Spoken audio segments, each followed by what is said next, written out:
تو وہ جب یہ آہستہ آہستہ ڈالتے جائیں گے تو امید ہے کہ ان کی ایک لگاوٹ، ان کی ایک انسیت مذہب کے ساتھ اور اس طرح قرآن مجید کے ساتھ پیدا ہوتی جائے گی. یہ بات ان کو بتا دیجئے، کسی طریقے سے سمجھائی جائے کہ یہ خدا کی کتاب اور یہ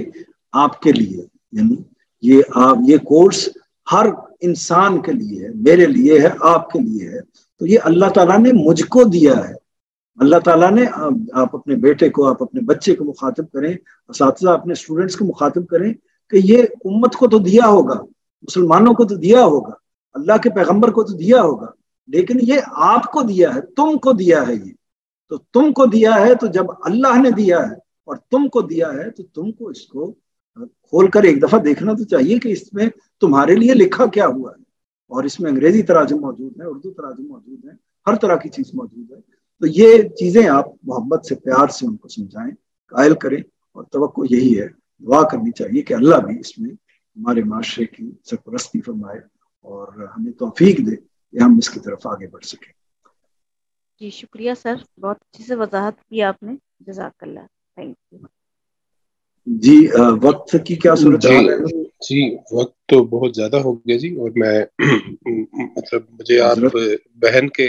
جو سوالات ہیں یہ سن کے احساس ہوا کہ جو پہلے سوالات تھے جس میں ہم نے بہت زیادہ گفتگو کی، ظاہر ہے کہ چیزیں سمجھنے والی تھیں، لیکن جو ان کے سوالات ہیں یہ بہت زیادہ اہم ہیں. اور میرا خیال ہے کہ یہ ہی ایک چیز تھی جو ہم نے اپنے اس لیکچر میں رکھا تھا کہ ہمارے لیے تو اس طرح کی سوالات کو ہمیں زیادہ مطلب اس کی حوصلہ افزائی کرنی چاہیے اور یہ ضرور پوچھنے چاہیے، کیونکہ اگر ہم لوگ، جیسے آپ نے بھی توجہ دلائی اور یہ بات ایک دفعہ استاد سے بھی جب میں نے پوچھی تو انہوں نے کہا تھا کہ یہ اصل میں آپ جو کریں گے